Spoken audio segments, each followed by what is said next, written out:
watching Thursday Night Football. Celebrating the holiday. What's the holiday? Taking the holiday break. The Memorial Day holiday break. Or wait, Labor Day holiday break. Yeah, I always screw those two up. We don't do no jobs on no Labor Day. I've got hard labor, 4 days off, freaking budget cuts anyway. Oh, that's bad. That sounds like that sounds like a personal problem.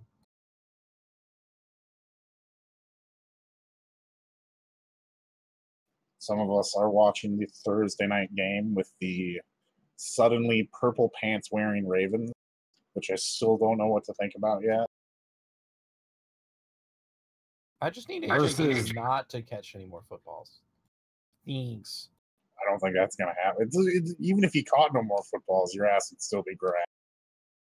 Versus now he's up to purity.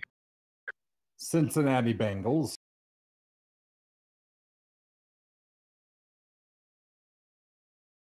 Forever the Bungles. These two teams 1-1 heading into this game. I have no idea how the Ravens are 1-1. To be honest, I have no idea. Bud. 1-0. There's only been one game, bud. Oh yeah, whatever. Who the hell did they beat? That's what I want to know. Oh Jesus, that fucking tackle. The Bengals and the Ravens. I don't even remember who they played last week. Bengals beat the Colts and the Ravens beat the shit out of the Bills. Yep. Speaking of Fox, there you go. I just want to. We are still building. We just got our quarterback back to us. We're still building. Things are gonna not suck about 3 years from now. Probably. I give it a year. I'd probably give it another year. Indianapolis or Buffalo? Indy. It's Buffalo. It's always gonna suck. Yeah. Indy's always gonna suck too. There's always gonna be something. Yeah, Buffalo got rid of their quarterback for nothing, so yeah. Well, they wanted to the Browns for nothing of all teams. Yep. So is that a step down or is that a lateral step? That's a lateral step. Yeah, the Browns. Oh, why didn't I get it's it? It's a out forward of pass in Tennessee. Hello, fearless leader. What's up? They didn't even give me that many points last week when they slaughtered the Bills. Yeah. Well, of course, you know the first Thursday game was. Am I sounding okay? By the way. Yeah, sounds just fine. Yeah, you're good. Well, you know the first Thursday game was free on TV, and now you got to buy the network. So I was helping. Is it $9.99? It's $4.99. But it sucked. So of course. Mark. 45 minutes to actually order. Is it just me, or does his volume keep decreasing? No, it goes from. I can barely hear him now. It goes from fairly loud to like mouse, deaf mouse, or wait, mute mouse. There it is. Hello, test. There we go. That's weird. If it happens again, let me know. But so I'm on the new lab. Will do. It did it again. The problem is that the volume starts out fine and then it gradually decreases. Not gradually, gradually decreases. Yeah, it's pretty quick, but yeah. Oh ho ho! There's a good one. Pass it to AJ Green, you coward.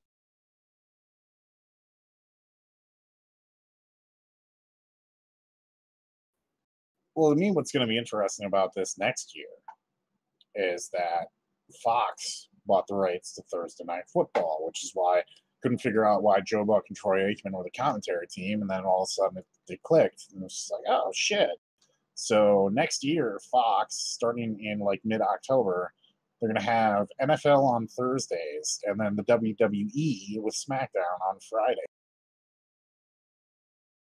Oh. So that's kind of a NFL is making, or Fox and making some moves to change up their end of the week lineup, and it's going to include the WWE.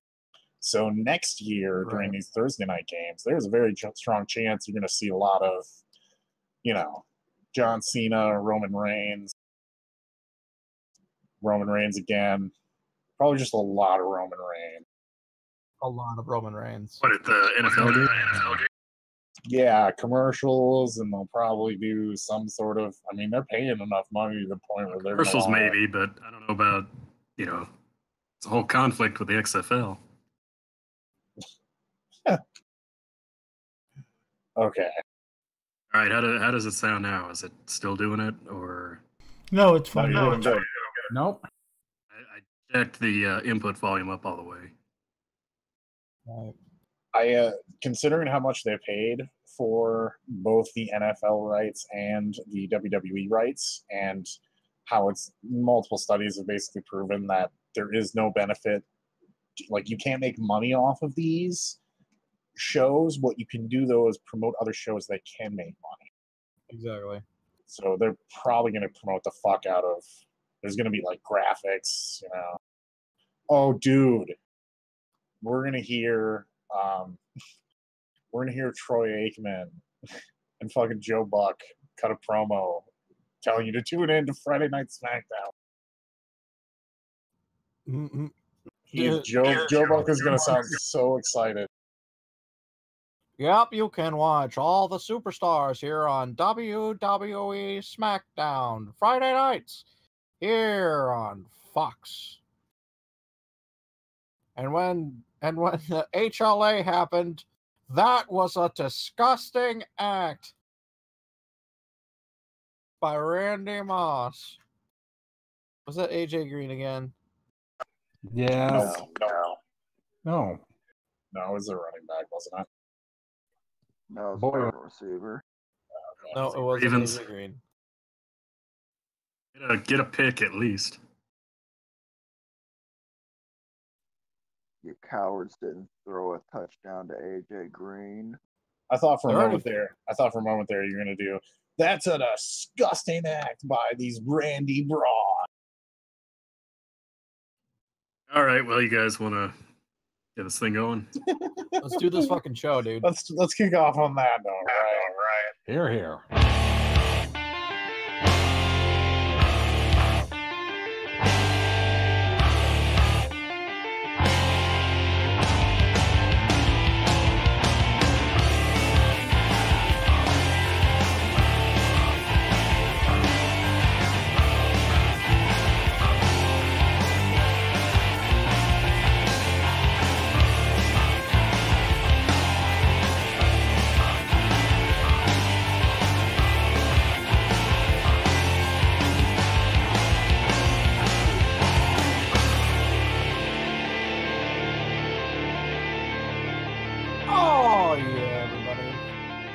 Hello and welcome to episode number 318 of the Smark Snark podcast. My name is Gunnar, and over there is our wonderful co-host, fresh off of his all expenses paid, all in trip. Oh, Mega BR. All expenses paid by me, just to clarify. With the money we gave you. From the deal that you negotiated.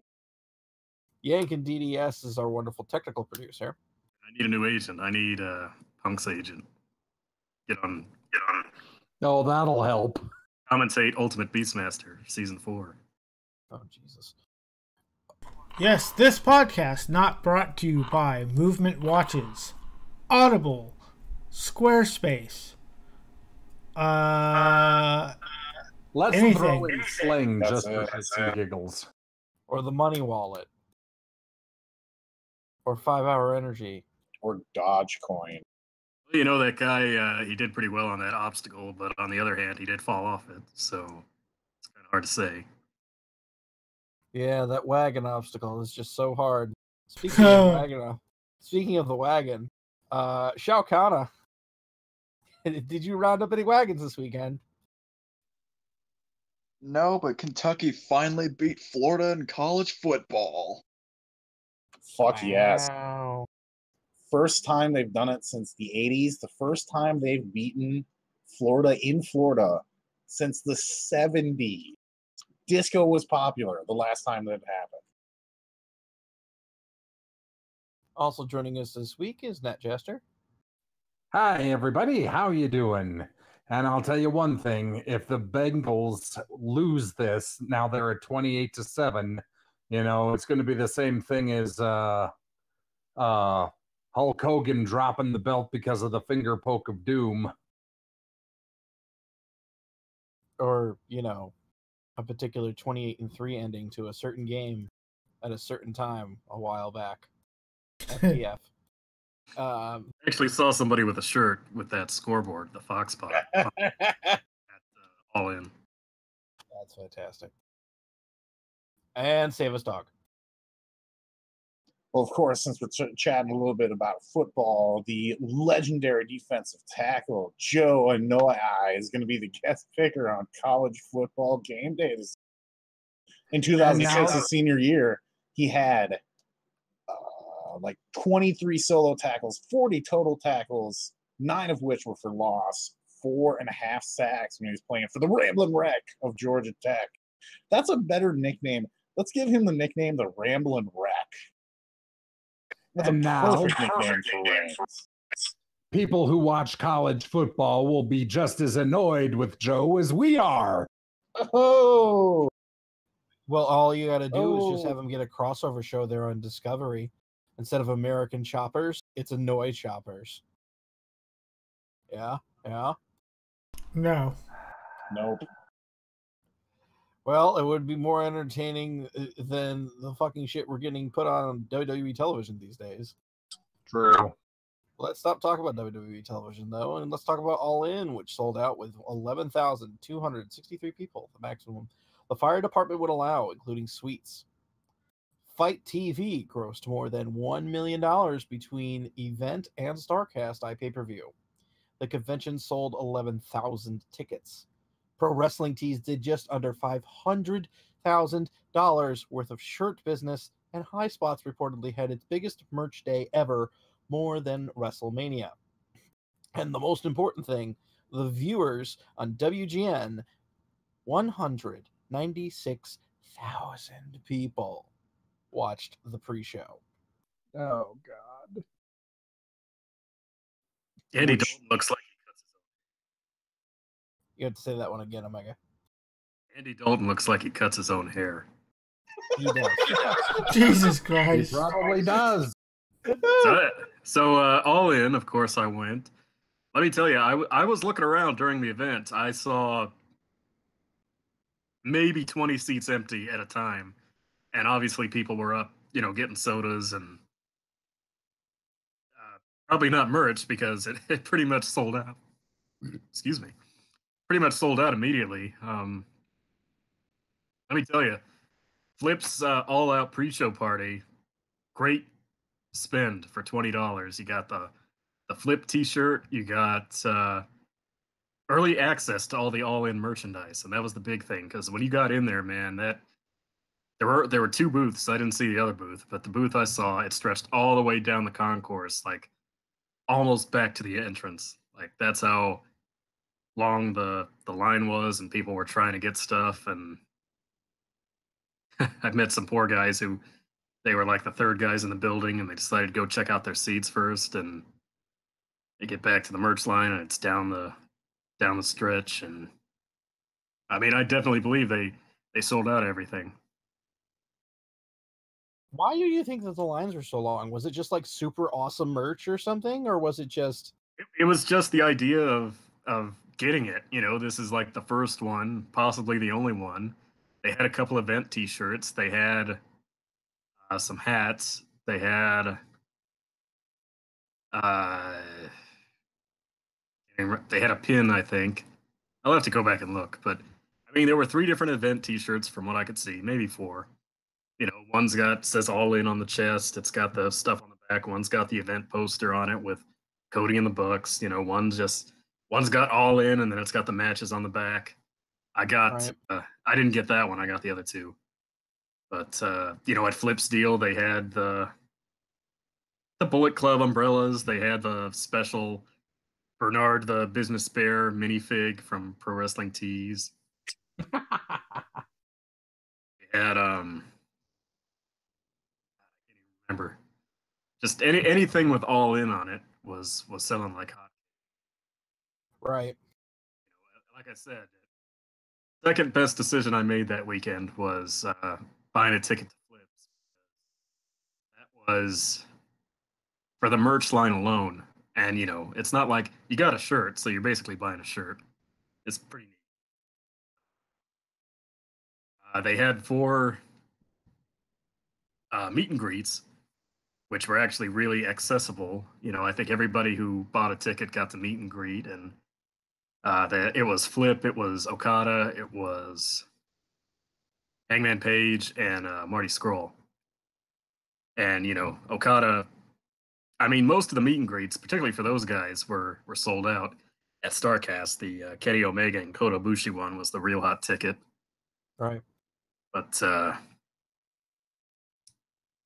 Hot Topic was there. They had a tent where I didn't see a lot of signs. I don't know if people actually brought them inside or even if they were allowed to. But Hot Topic was there. You could make signs. They had markers and poster board. They had a little, the little arena snacks thing with the $11 burger. Usual concession stand stuff, I'm sure was funny. They didn't have Mountain Dew, but they had plenty of it in the arena. And by the way, you go to the hotel, it's, the hotel's got a little convenience nook, for guests. Right. You got any Mountain Dew? And they're like, God, we sold out of that in like an hour.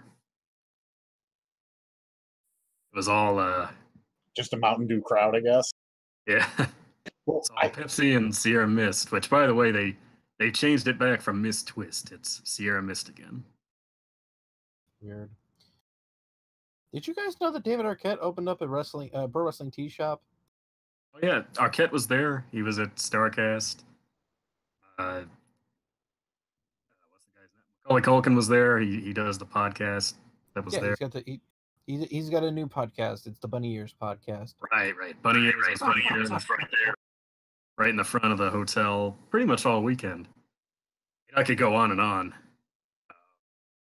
Do you think some of the fact that all that merch was just completely sold out was just the crowd that was there to spend money on that specific stuff? Whereas, unlike, say, WrestleMania weekend, they're going and they know they've got like 3 other shows they got to go to and spend money. Whereas this is the only show.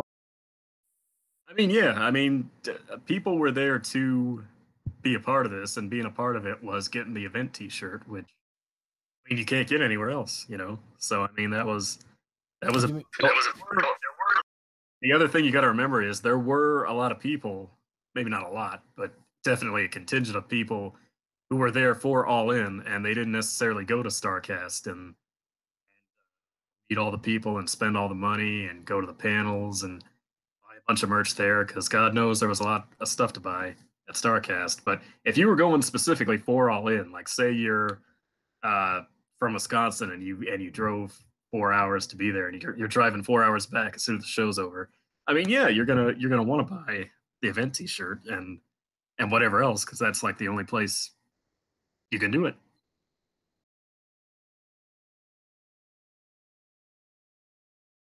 And then you were at the show as well.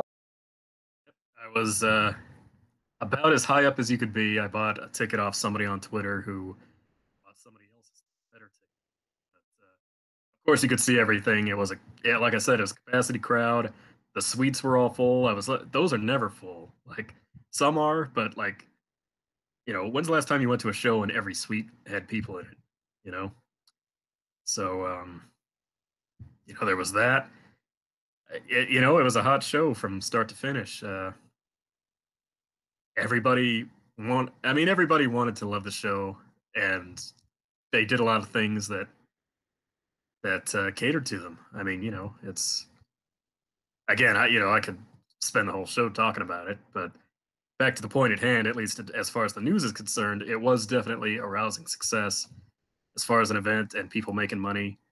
And I can't speak to every single person, obviously. I mean, I don't know how much money Justin Roberts made throughout the weekend. He was there selling his book and other stuff. But it's funny though, because I think it was Dave Meltzer who said that um, at some point during the weekend, there were a lot of older guys who wanted more money because they saw what a success it was. But like all the new school guys, like all the, you know, people who were basically, this was, targeted tours. the biggest event of their lives, they were happy. They didn't, I mean, I guess that's an old school wrestler deal, ask it, demanding more money, but, I mean, hey, the place was full all 4 days. I was there Thursday night. I was there Friday night. I did not go to StarCast on Saturday. I went to the pre-show and then the arena. But then I went on Sunday, of course, and there's a lot of, like I said, they said 11,000. I believe it. Not 11,000 at once, but how do you feel about? Okay, so this is a weird question, and everybody can answer this one, I suppose. How do you guys feel about having the pay-per-view on Saturday as opposed to Sunday? Like, do you guys feel that like it changes the dynamic, for example? So let's say if WrestleMania was on Saturday, right? And you had nothing on Sunday. Would you guys feel a little less burnt out watching a wrestling product if that was the case? Or for example, in your case, Omega, did having the con extend to Sunday and having the show on Saturday night feel different, or what was the general vibe on Sunday? I'm very curious. the general vibe was didn't feel burned out. I think people were kind of like any convention. I think people were kind of doing their last minute stuff and shopping and trying to get whatever money they could. And a lot of people, the place, I hung around till about 5 p.m. and saw a lot of, everything was getting torn down. SoCal Val talking with some podcasters at the bar. And it was pretty much, seeing people leave, saw Janela and Penelope Ford leave. And, it was pretty much over at that point. The merch tent downstairs, the merch room downstairs was pretty well empty. Not everybody stayed till Sunday, of course. But the general vibe I got was people were sad it was over. I think it was probably, a lot of wrestling shows that aren't WWE or TNA are traditionally on Saturday night, be it Ring of Honor or an indie show or whatever. I think it was probably the better move because, people are like, you do it on a Sunday, it's like the show's over at 10 or whatever, or 9, and people kind of want to hang around, and people, again, don't want it to be over. And do that on a Sunday, then you got all these people, especially people who drove in and probably flew in too. Then it's like, oh, I can't stick around. I got work, I got school, I got flights, I got travel. And there was an after party, by the way, at StarCast, which I didn't attend because I didn't get a ticket. But there was an after party that went about till 1 or 2 a.m. and I heard it was pretty cool. That was the really cool thing about the event in general, at least StarCast anyway, was, I mean, you can walk around and just, be feet within wrestlers and not even just at their booths, but, you see them walking around and you could chat them up, say, hey, whatever. It's not all about making money. I mean, it is, but, not when they're not at the booth, I guess. But, and, it was kind of the idea of that was the after party too. You had wrestlers there, you had just, people celebrating what an accomplishment it was, and people just happy to be there. I mean, if there's one thing I'd take away from the event, it's that people were happy. People were catered to. I mean, that's not what WWE is, because that's not their model, because when the show's over, they're packing up and going to the next city. And, people are packing up and going to home and school and work and all that. But generally, people were very happy to be there as fans and interact with each other. And I mean, again, the doors opened at 3, and they said a lot of the shirts were sold out at 3:30, and the show didn't start till 5, local time, that is. So I mean, you know, between that and Starcast, I mean, you know, you generally had a big environment of people wanting to be there and happy to be there and excited to be there. And I guess to bring it back around to your question, on a Saturday night, I think that just amplifies it because people are more willing. Yeah, it's just the nature of the beast. When it's Saturday, then most people have off the next day and don't have to worry about that kind of stuff. And you know, can hang out. And, you know, if it was on Sunday, I don't think that would have been more possible. So, you know, it was somber on Sunday, but, you know, I went on Sunday, I went to JR's uh, panel and he had Rey Mysterio and Cody and that was pretty cool. And again, just seeing people leave and getting some last minute merch. Don West was selling. That's another story. You know, Don West was, they did not want to haul all that TNA junk back to wherever they were going. So he was selling stuff. He was being his best Don West. He was selling brown bags. He was selling. They had a Starcast poster thing that had like pictures of everybody who was there, and the poster I guess you were supposed to get if you bought a Starcast VIP. Right. But they had a ton of them, so he was selling them for $1. You know, Starcast shot glasses $1, Starcast sunglasses $1, $2 actually. Shirts 50% off. You know, I mean, you know, no, Starcast was really cool, but you know, I bought a shot glass. Hell yeah, for $1. Yeah, I can't think of too many shot glasses you can actually just buy for $1 anymore. I mean, you know, point being, You're right. this is me personally. I'm sure they sold most of it, but as far as like, you know, the All In logo over the Starcast logo, you know what I mean? But Starcast was very cool, and I mean, just by the numbers, everybody made a lot of money and or made more money than they would have. I mean, you know, again, how many environments can you really do this in? I mean, there's WrestleMania weekend because everybody's sort of there. And then there's like what? You know, like where's High Spot's going to go that's not like an indie show trying to sell their wares or even Pro Wrestling Tees for that matter. It's like, you know, there's shows all the time, but it's like it's one individual show, you know. It's not like a congregation. It's like sometimes, you know, it might be 500 fans max, and that's probably on the high end of things. So, I mean, it sounds like it was just an organic WrestleMania, where it wasn't exactly WrestleMania, but it had all the parts and features of it.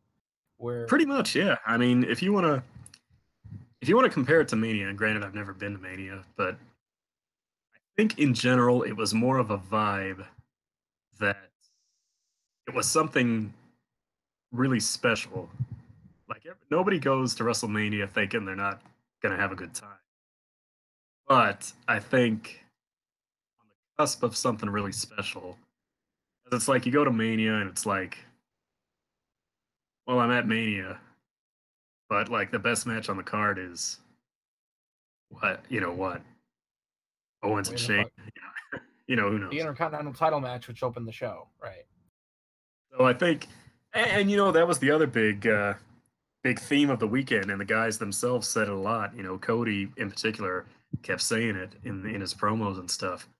There is a demand for real good pro wrestling, and that's probably part of the reason this is so successful, because you are giving the fans kind of what they want, not necessarily exactly what they want, but the idea of giving them a good product and really trying to give a good product. And you know, and granted, you know, that's kind of like any company that's trying to get big. I mean, let's say they do 20 of these and 20 years down the line they're as big as WWE, and well, maybe they won't be doing that quite as much anymore. But it's basically the idea of, you know, I went to Money in the Bank this year, and it's like, you know, you go in, you can chat people up, but it's like, you know, that's a lot of families and a lot of people. It's like get in, watch the show, get out. You know, merch stand. You know, it's all the stuff on shop for the most part, except for they had a couple Chicago tees, but And then you watch the matches, and there's not really a break in between. And there wasn't at all in either. But it's like, but again, it's like you're kind of sitting on your hands a lot of the time because it's like, oh, look at the pay per view this Sunday. We'll talk about it here in a minute. But the matches like, Bliss and Rousey. I mean, what's so exciting about that again now? What everybody knows Bliss isn't going to win, so All right, guys. Let's move on here from All In, and again, one other. Let me jump in with the Don West thing real fast before I forget. So he had, Impact always used to sell those, and WWE does it too, and I guess they sell because they keep offering them. I don't really see the appeal for. I mean, I see the appeal because All In did it because they were selling framed like a piece of the ring canvas and like signed by Cody and the Bucks for like $100. I could see that, but like when it's like Battleground and like Bliss beat Banks or whatever in a random match, and then $50 to cement that moment. It's like anyway. So they had a lot of those TNA things, like posters and celebratory things. And what was neat was behind the booth all weekend, they had an Impact sign, the hexagon with the slick blue logo. And on the top it said, GFW, and on the bottom it said Anthem. And it had all these signatures on it. It had like 50 signatures, pretty much everybody who was there. Congo Kong, Beautiful People, Bully Ray, LAX, Homicide, Conan, pretty much everybody. So he's selling these. So it wasn't there when I passed him on Sunday. He did have a blank sign that wasn't signed. He was offering for $20, and I thought about getting it, but by the time I got back there, it was gone. But I meet the woman in the lobby who bought the signed thing, and she's chatting me up. She's like, "Yeah, he said this is a $500-$600 piece," and I was like, "Yeah, I believe it," because of all the signatures. And then I asked her, what'd you pay for it? And she's like, well, he wanted $250 for it, but I offered $50, and he said okay. So she got a heck of a piece. Vintage Carney stuff, yeah. A heck of a piece for $50, and I kind of tried to buy it off her, but she, she was like, nah, I'm taking this to my local indie and letting people take pictures for it for charity. I was like, all right. Okay, I guess. She was like, well, if you want my Facebook, if I decide to sell it, and I'll probably sell it for like $200 or $300. And I was like, well, I don't want it that bad. I want what you paid for it. So right. But so there was that too. So lucky lady, if you see that sign at an indie or in a photo, then you know how it got there. So right. Again, I could talk all night about what happened and what I did. And shout out to Matthew, by the way. We hung out on Friday night. That was fun. Went to the ICP panel. Huh. I bet that was interesting. Oh yeah, we've all probably heard the story of when they Terry Funk wanted money. They used to do their thing. You cut out. What? Try that again. You cut out. We all know the story of Terry Funk when Funk wanted money because they used his footage and they went to his house. They went to the ranch in Texas and met, and he fed him chili, and then they said, we'll leave you some money, and he was like, nah, forget it. So they left him some money in the cookie jar, and it turned out to be $5,000. And they used to do Stranglemania, which is where they would take these old tapes from Japan, like these Funk and Foley death matches, and do their own commentary over them, and that's where Funk and Foley wanted the royalties from. And so they did sort of a live version there on the stage while telling different stories. And most interesting thing was that Shaggy Two Dope was supposed to be WCW Cruiserweight Champion, and they were going to put the belt on him, but like the week before they left WCW. So pretty crazy. All right, let's get on with it. It's enough of me prattling on. You want to hear more? Subscribe to my podcast. Yeah. I was gonna say, yeah. We'll have a special episode where it's just Omega BR having a video blog, or Omega BR. Just We'll do a dumping special something on episode it. of a whole breakdown of everything at some point. Yes, we will. Very shortly. How's that? Sometime next week, probably. But we got a more important wrestling show to talk about this week, of course. Of course. So Batista says he's not been invited to SmackDown 1000, leading Tommy Dreamer to invite him to House of Hardcore. Sting revealed after Chat with Bill Apter that Ricky Chozu showed him how to do the Scorpion Deathlock. John Cena has a new children's book called Elbow Grease about a monster truck. Stephanie McMahon was a featured speaker at Sport Business Journal's 2018 Game Changers Conference and revealed the reason behind WWE's success as we listened to our audience.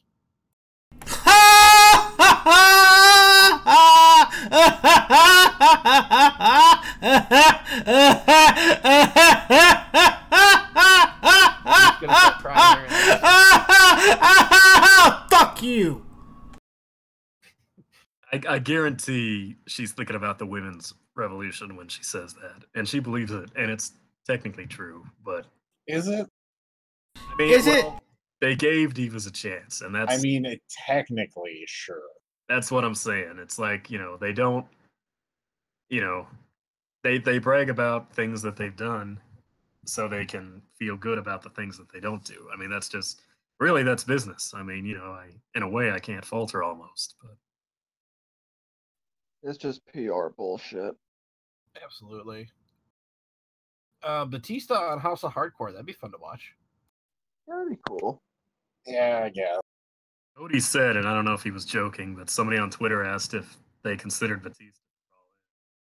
He said, yeah, we were going to put him in the Bernard the Bear suit. That would have been funny. I would have made money to see that. I think Batista really wants to be back in the environment again, but he is Batista, so I feel like he wants to come back for what he's worth or what he thinks he's worth, and not just show up at, House of Hardcore or All In or anything. He is not wrong, by the way, for doing that. So, more power to him. Well, if I could, a reason they might not have invited him was that, he's a giant star now, and they might have figured, well, he's not going to want to show up, especially after, what happened last time. Well, he wants to show up, but he wants to get paid for it, and It's kind of tenuous because he also said that they were in talks to make him Rousey's partner, I think, at Mania, and then they just never called him back. Exactly, and so it's. You guys know how the Evolution angle ended up, where it's like Batista's just like the meat bitch, essentially, or he's Triple H's puppet, like with no respect. That is absolutely. I'm confused. So, okay, that angle ended up essentially with Randy Orton being the bitch of Evolution. I would argue that Batista was. You kidding me, dude? Batista was the one that turned second. Yeah, Randy Orton turned first and got his ass shoved just 10 feet beneath the earth. Moral of the story. Batista beat H at Mania. We're not. Yeah. Moral of the story here. Terrible analogy. Point that I'm making. Batista's treated as second class, has been his entire career. Will continue to be treated as second class even when he comes back. They almost see him as another dude as opposed to one of those people that helped, quote, build the company, because he came in and got popular during a time when wrestling wasn't that popular.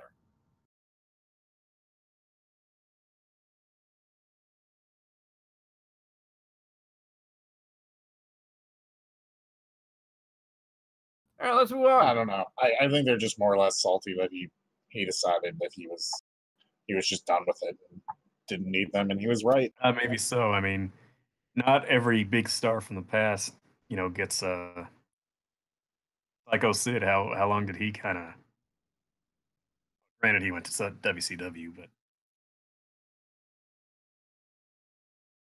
All right, let's do some Hell in the Cell predictions.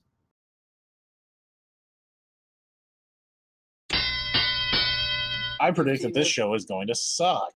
15-minute time limit. Let's plow through this. Bold prediction, ain't it? Yep, that's a bold prediction. Let's see where that goes, bud. All right, let's do this. Jeff Hardy versus Randy Orton in a Hell in the Cell match. Man, they're not playing around for the opener. Who's going to want... Okay, question. What's going to be more boring? Jeff Hardy versus Randy Orton, Hell in the Cell? Or Charlotte Flair versus fucking Sasha Banks in Hell in the Cell? Charlotte versus Sasha. Here's a better question. Why? Why is this match happening? Why is it happening in Hell in a Cell? So Jeff Hardy is something, but that's retarded. It's the dumbest shit I've ever heard. If there's no RKO off of some high thing, and it just ends up with Randy just like RKOing Jeff onto some stairs, I am going to be unhappy. You know what I mean? What bugs me about it is that Joe and AJ, it feels like this past 2 or 3 months they've been specifically building to a Hell in the Cell match. There are at least 2 other matches that should be in the cell before this one. Yes. Yep. That's what bugs me more than anything else. Okay. Next match. Here's the better question: are they going to play with Jeff's little ear holes again? Yeah, he's going to get fingered. He's going to hang off the cell on his ear, or something like that. Maybe it's going to be something weird. And I bet you something like Matt like comes back and breaks him or something, and blah blah blah. There's some other bullshit. What? Wait! No, it's gonna be fucking Bray Wyatt coming back, just like you did with fucking Dean Ambrose. There you go, guys. Ruin the pay-per-view for you. Anyone care who's gonna win? No. Not really. I'll pick Orton, just because. New Day versus Rusev and Aiden English for the SmackDown Women's title. That's on the format right here. It's the tag team titles, I believe. But yeah, New Day versus Rusev and Aiden English for the SmackDown tag team titles. Obviously, New Day wins. Of course, you can't have Rusev have any success. Nope. Can't have Rusev actually be credible and then be credible enough to take the WWE Championship and then get in a feud with John Cena at WrestleMania. The worst thing as a competitor you could do is get in a feud with John Cena at WrestleMania. Pretty much. Just ask Bray Wyatt. Exactly. Well, I can think of one worse thing. Be Dolph Ziggler. Well, I like Dolph Ziggler, goddammit. Okay, but career-wise... Dolph Ziggler and Drew McIntyre versus Dean Ambrose and Seth Rollins for the Raw Tag Team titles. I fell asleep halfway through that sentence. Hey guys, here's a reminder. Seth Rollins is Intercontinental Champion.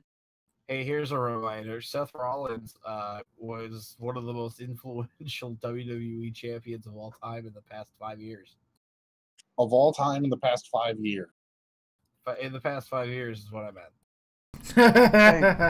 Well, they've already kind of backtracked on this heel thing. Like, why was Corbin afraid of the Shield on Monday? Because he's stupid. He was going to get arrested because he had them arrested in another state the week before. I just don't understand. And the whole thing is explained by fucking, what's this thing, Corey Graves, by telling them David Otunga busted the Shield out for a reason. Because But was it like an unlawful arrest and that's why he'd get arrested? No. It's David Otunga pulled favors. That's what happened. Oh, I know for that one, but on Monday, they threatened to arrest Corbin, and then he talked to Seth, and that's why he made the tag title match. Hey, remember when, 2 months ago, Seth's whole gimmick was he's the workhorse Intercontinental Champion, now he's, never out there with the title and not defending it? Right, exactly. doing their big Shield thing. They're probably going to put the belts on the Shield, and then maybe Dean will turn on Seth and cost the titles, and then they can feud over the IC title. I don't know, but I expect it to be a better than average. And a waste of Daniel Bryan's career, by the way. Daniel Bryan and Brie Bella versus The Miz and Maurice. I don't think anybody cares about the winners of the past match, and it's going to be Dolphin Drew by some sort of disqualification kind of shit. I don't think anybody cares about the winners of this match because it's not the final match. And this is to me, it's a holdover match. Guys, you guys are just having fun. Like, you're gonna have fun for a while, and I understand that. But neither of you are in a title hunt, and you should be, both of you. Miz being the perpetual person getting pinned, and Daniel actually winning something and holding on to it. That'd be nice. I don't know if they'll go through with this anymore, but I could kind of see maybe, Yes Mode, which is the team name. It's kind of been getting the better of the It couple on TV. So I kind of figure that Miz and Maurice are going to win, which kind of fuels Brian's rage even further. I don't know if they're willing to do this anymore, but maybe Miz, it goes for a lariat or something and accidentally gets free, but then being the snake that he is, he takes advantage and match anyway, by right in there, you know what I mean? I think Maurice is going to pin Brie Bella, and that's the whole point of this feud. They're not going to even. This is just a waste of time. It's filler. That's all it is. Much like this whole pay-per-view. Charlotte Flair versus Becky Stone Cold Steve Austin Lynch for the SmackDown Women's title. Probably one of the few interesting things on here is how far are we going to see Becky take the Stone Cold thing, and are we really going to see some woman handling of Charlotte here? Yes and yes. Was this Omega? Was this the other match you thought would be good in Hell in a Cell, or deserves to be over hard? Because this is what the match I think it deserves to be. Is she gonna open a can of whoop-lass? Yeah, it's not bad. Jesus, not bad. It sucks because this is actually like decent. It's entertaining. It's new. It's different. Becky's awesome in her role as always. But she's even more likable now that she's just pissed off. I can't be the only one that thinks that, by the way. There's a lot of situations where the heel really should win and win the title, and it's better for the face to chase the feud. And Joe winning it from AJ is probably one of them. But this one is definitely one of them. Absolutely. You've heard your John 3:16. You've heard your Austin 3:16. Well, you haven't heard your Becky 3:17. Happy St. Patrick's Day, motherfucker. Becky. Jesus fucking Christ. Irish. But yeah, I think Becky wins. Arnie Stone Cold. Oh Lord, that's a bridge too far. I really hope she does win because it's going to be kind of troublesome if Charlotte wins, especially clean. Oh, they'd do it too. That's the worst part. Yeah, of course. By submission. Yep, it'd be by submission, and then next month it'll be she'll get the win back on SmackDown on the next night on Tuesday. That's exactly what's going to happen, and you all know it. Ronda Rousey versus Alexa Bliss for the Raw Women's title. Who cares? Yeah, this match blows. They really. Go ahead, Bill Megan. They really have done a poor, and I don't necessarily think Rousey should be Lesnar and only show up 5 times a year and everything, but they've done a poor job of creating or maintaining the buzz from WrestleMania simply because, you you can't do this typical WWE booking where she won it from Alexa. Now here's the rematch. Here's another rematch for no reason. You know, I mean, I get it that Alexa won, or Alexa has the right to a rematch, but you know what in this match? I mean, again, WrestleMania was such a great match because it was so laid out, and then everything since has been okay, but you know, competent, but not enthralling. So what can they do? Especially because Alexa plays such a wimp compared to Rousey and can't even get the armbar. When she has Rousey down and tries to put on the armbar, she can't even do it. So it's like, what can they do? I am kind of interested to that point to see how far they'll put Bliss up as any sort of competitor towards Rousey. I think it's pretty obvious that she's not really in any way, shape, or form. But, how far will the WWE stretch credulity in order to make that so? Which makes it a completely different problem, because then it says, hey, who do we have in the women's division that can actually stand up to Rousey? And the only person that can is not in WWE right now, and her name is Shayna Baszler. Well, you can finagle like Natalia, obviously, at some point, but I mean, even like Ember Moon, perhaps. I mean, I'm just saying, like, you can't keep doing these. That's part of the reason the booking's so bad. It's like every top face is like unstoppable healing machine, and then every top heel is like a real wimpy, cheating chicken shit who doesn't cheats to win, but has a bad match for 10 minutes before they do. If Brock is anything to be is any example for anyone here, my guy, it's gonna be the same shit. They're gonna play from the same playbook.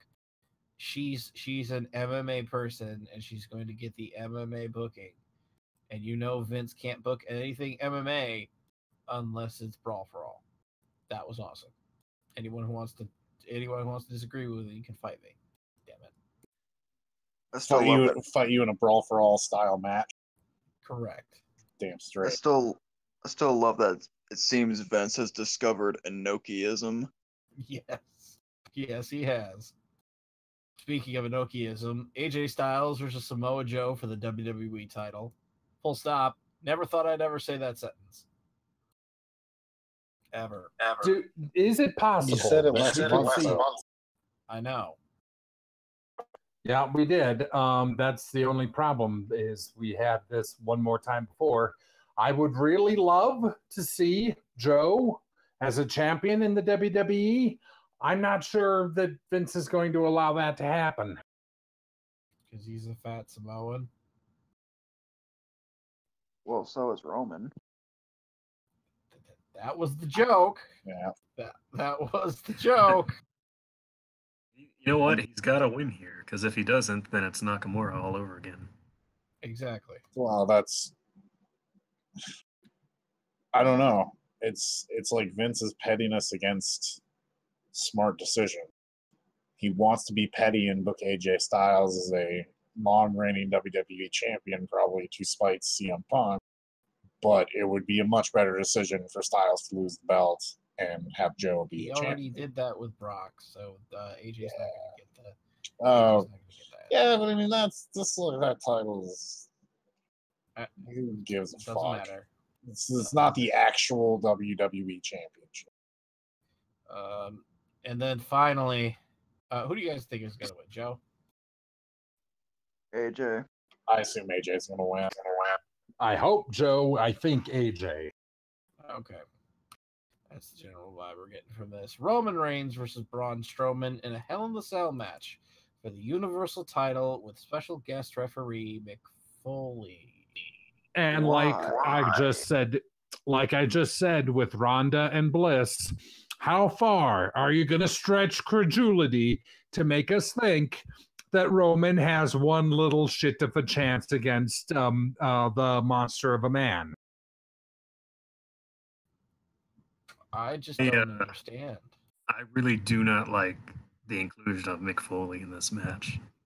Seriously. Okay, why is that? Do we need to It's- sully the name of Mick Foley for this bullshit? It's not.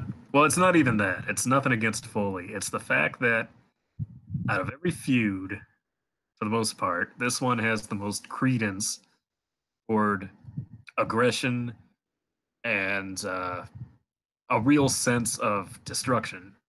You know what I mean? Like, I mean, these guys have fought before. Braun's a monster. He's done all the stunts. He's done all, the ambulance, the running through walls, all that stuff. It's different now because Braun's technically a heel, and Roman's got the shield backing him up, and this is Roman's first title defense after being semi-crowned, not at Mania but at SummerSlam against Lesnar, and it's like, He got a semi. well, yeah, I did too.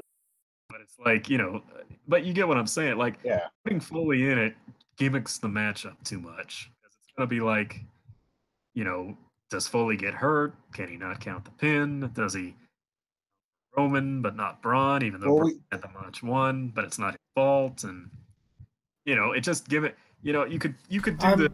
I would rather see him in the Orton Hardy one. And I'm then- about to boo my own joke, but I can't not. All they have to do is have the pin happen across the ring, and it will take Foley so fucking long to get there that that's the gimmick, that he can't count it. Let's put it this way: the most No, they can't move. Foley can't Literally, he disgrace cannot himself any walk. farther. Foley can't disgrace himself any farther. TNA World Champion. Just say it. Former TNA World Champion, guys. You gotta remember that one. I actually forgot that. There you go. This is gonna be a shit show. We all is know Braun why booked Foley's so in this match, poorly? right?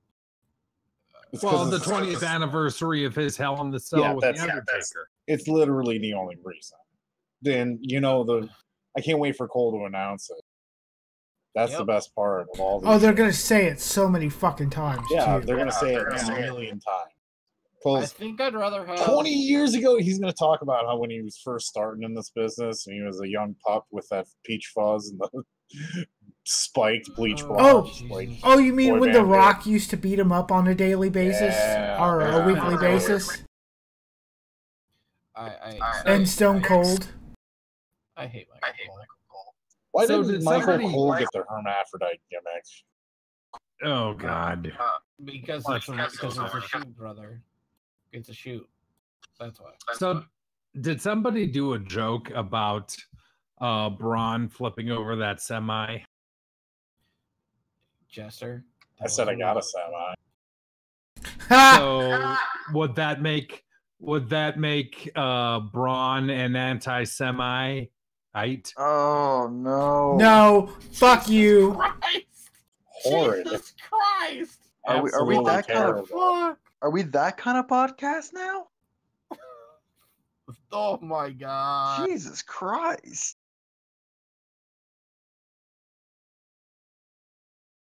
Oh god! All right. Truly so, bad. for real though. So Ugh. why did Mick Foley get added to this match? What was Because this? it's the What was- 20th anniversary of Hell in the Cell where you got I understand that, but like, explain to No, me. there's like, nothing. How on Raw- No, that's literally the kayfabe reason for it too. Oh Because- god! Yes, Because that my is. attitude era, get out of here, get out. No, God, it's this is because so my attitude lazy. era, guys. Remember the attitude era? Well, I mean, one of the dudes in this match was wrestling in the Attitude Era, and then no, that's the other Hell in a Cell match. No. Yep, exactly. Which is just. I mean, one of the fantastic. dudes like Uncle. What is Rikishi's relation to? It doesn't matter. There's Samoan. There's Cousin. probably Cousin. a cousin. Yeah. But yeah, no, this is gonna be boring. This is gonna be bad. This is gonna be overbooked. And guys, Roman Reigns has the belt at least until WrestleMania, if not longer. Enjoy. Oh Lord. It's still better than Lesnar. Nope. Nope. Nope. Is it over yet, Yankum? What's Yeah, we're good.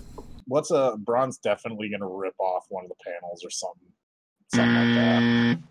The big gimmick for Braun is that he throws something up to the top, or he throws something off of the cage, and it lands. If that something's Roman Reigns, we can all agree on that'd be fun.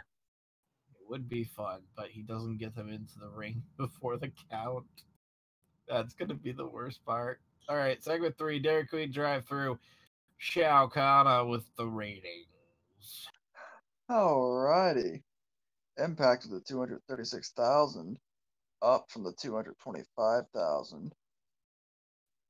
And Raw of the 2.740 million, down from the 2.872 million. And SmackDown the 2.29 million, down from the 2.319 million. And that was this week in the ratings. Dog. Birthdays. I'm not doing fucking. I'll This is do a them. month. This is a Here. month. Can we let's pick a day?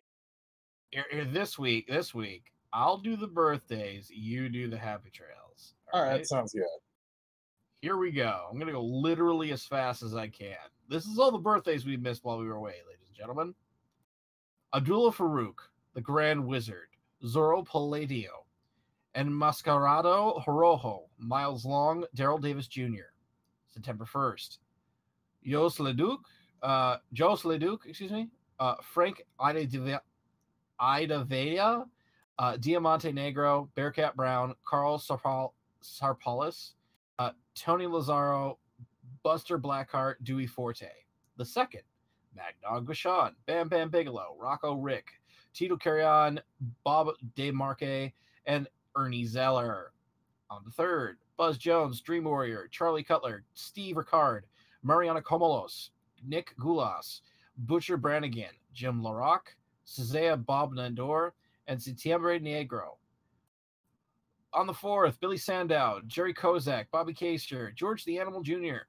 On the fifth, Ray Stevens, Emmanuel Yarbo, Makina Sayave, Sujay Hayamaka, Lee Grable, Jack O'Brien, Lloyd Kennedy, Whitey, Cyclone Veloz, Duke Finnegan, Don Anderson, George Wilson, Sonny Boy, Jack Cassidy, and Don Sugai on the 6th.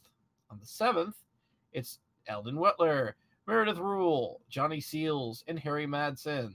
On the 8th, Tim Well, Brad Batten, Charlie Carr. On the 9th, Ida Mae Martinez, Mr. Niebla, Mike Clancy, Abe Urist, and Canadian Giant.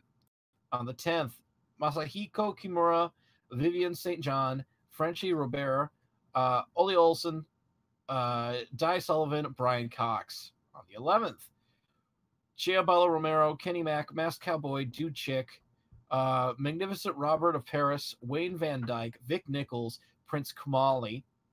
On the 12th, Moondog Lonnie Main, Mitsuo Hata, CeeLo Sam, and Bob Keniston. On the 13th, Mike Hogwood, Super Destroyer Art Nielsen, Danny Little Bear, Leo Whipburn, and Ken Farber. On the 14th, Penelope Ford. The 15th, Adorable Adrian Adonis, Curtis Ikea, Al Romero, Wilbur Schneider, Antone Leon, Man Mountain Mike, and Russ Davis. On the 16th, Chief Lone Eagle, Jack Hayter, Jet Monroe, Steve McGill, Kazuharu Sonoda, Doug Hepburn, Judd the Stud. On the 17th, Richard Gland, Gene Reardon, Danny Fellin, Daniel Buck, Harry Light. On the 18th, Billy Robinson.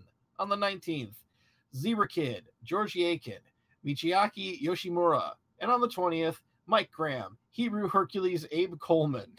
That's a great name. Holy shit. Andy Tremaine, Bob Pence, and Ed Wenzer, and the King Marcelino Orozco.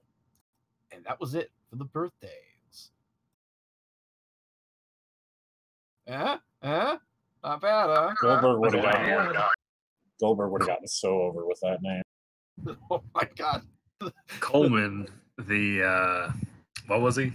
Hebrew Hercules. He is apparently credited for inventing the dropkick. Cool. Awesome. Oh. I think there's one other person that I recognized on here. Curtis Iakea is Prince Iakea's father, I believe, or a trainer or something like that. And like, I don't he think took the they're Iakea related. name from him.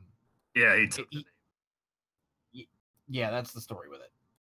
Man Mountain Mike was about the only other guy I recognized. And now it is time for This Week in Wrestling with Omega BR.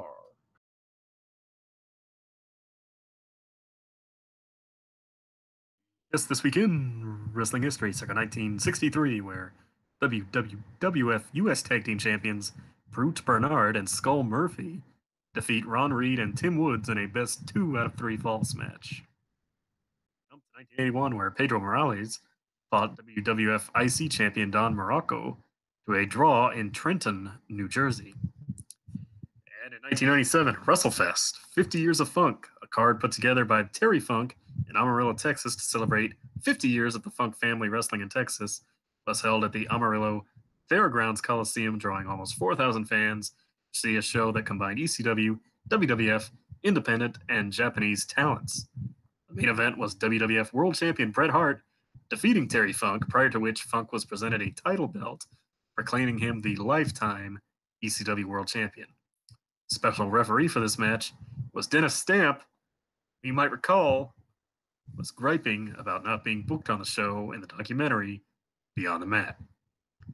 And that was This Week in Wrestling History. Oh, I'm not going to be there. I'm not booked. Yeah, you were going to be there fucking anyways. No, it'd be an honor if you had it booked. If you did the referee for the main event.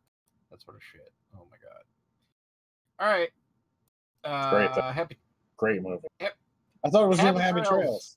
You are doing Happy Trails. Dennis Stamp was Bret Hart's first opponent back when they wrestled in Amarillo at the Funk Conservatory. Jesus Christ. Those were the days, man. I think I wasn't allowed for them. Save us, dog, with the Happy Trails. Happy Trails to Justin Credible, who pledges to go to rehab to get sober following his second arrest in 30 days. What was he arrested for at the time? Probably just public intoxication. Unsure, but I find his claims... assault and violating protective order. I find his claims uncredible. Boo! It's too bad he was just intoxicated. And speaking of bad decisions, happy trails to Ric Flair and Wendy Barlow, who had a commitment ceremony in Florida attended by The Undertaker, Dolph Ziggler, Finlay, and many others. That is right, Ric Flair got married again. Oh, boy. Number 6. No. He does not like keeping his own money, does he? It was a commitment ceremony. It was not a marriage. Yeah. So I there's mean, a big difference there. It's not legally binding. Maybe he's finally learned his lesson. That's a hair that's going to be split in about 5 years when she goes for his money. Apparently. All right, what should we watch this week in wrestling? Shao Kahn, what should we watch this week in wrestling? Let's see. I didn't really watch much wrestling this week.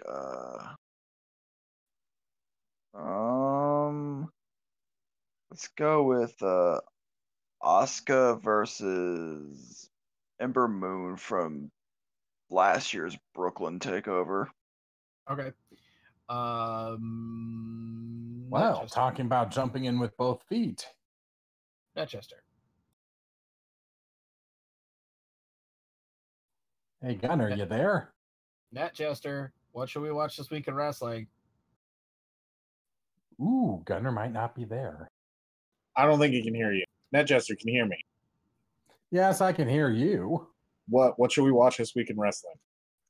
Okay, so it hasn't been particularly good as last year, but I've still been watching the Mae Young Classic. And for no other reason than using children as props you should watch the Ariel Monroe versus, what was her name, Zanita match, where they had Cedric Alexander and Ariel Monroe's daughter was out there in the crowd watching Mommy, hoping Mommy would win. And then when she got pinned, they went back to the little girl and she was all crying her eyes out. And Cedric was trying to console her. And wow, Prop City. So you want a course in emotional manipulation? There you go. Watch that match. All right. Yankum. Okay, so I saw Lucha Underground the other day, and I didn't really understand a whole lot of what was happening. There was a guy that was called Phoenix, and another guy that looked like those lizards that shoot blood out of their eyes. You know what I'm talking about? Yeah, that's Okay. that's either Drago. No, that definitely is Drago. Okay. Yeah, that's so Drago. so they had a trios match, and it was really good. There was some like sloppy stuff, but for the most part it looked really good and I liked it. So whatever that trios match was, where, spoiler, at the end of it, Phoenix like shoves this chick over because he's, I guess it wasn't a heel turn, they said in the chat, but like I'm not so sure. No, didn't he shoved over the snake girl, Cobra Moon. No, it was this other chick that was like, Phoenix, what's wrong? And he's like, bitch, get off me. I don't know. It was good. So, you know. Lucha Underground, I guess. It was the Reptile Tribe, Daga, Jeremiah Snake, who is Jeremiah Crane, who is Sammy Callahan, by the way, and Cobra Moon for the Trios Championships versus Aerostar, Phoenix, and Drago, aka the Lucha Underground Dream Team. Those guys are fucking incredible.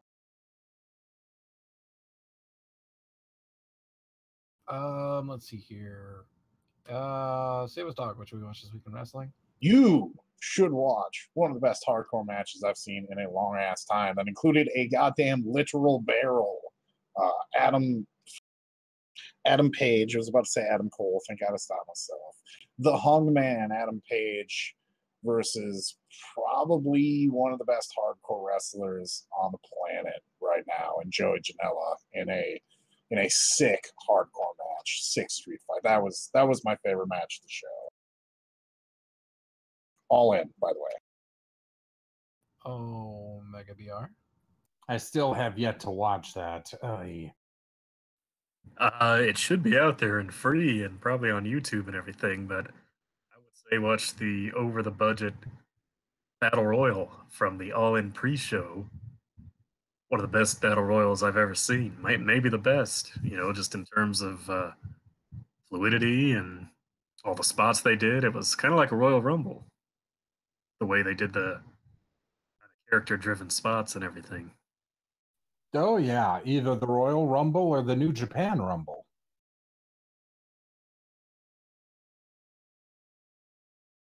All right. And I believe it's up to me. Okay, who's next since Gunner isn't here? Gunner is here, you fucking here. turd. You just can't hear him. I know you did. I know. Have him back in. If you go out and you come back in, you usually can hear him again. Right. I'm just trying to figure out what you should watch. You should watch the video of Ric Flair at his wedding coming out to the Ric Flair drip. Because he does this at his commitment ceremony. And he looks super happy. It's hilarious. Like, I just watched it like a while ago. It's worth every penny. What a legend. When you have influenced the rap game so much that you are a meme within the rap game, and you did not rap a day in your life, that's how you know you're fucking Ric Flair. So, There you go. All right, everybody. I think that's it. Thank you for listening. We really appreciate it. Check us out online, Twitter, Facebook, all that stuff. Like, subscribe, do all that stuff on the YouTube channels here. Please, please, please. We really appreciate it. Thank you all for listening.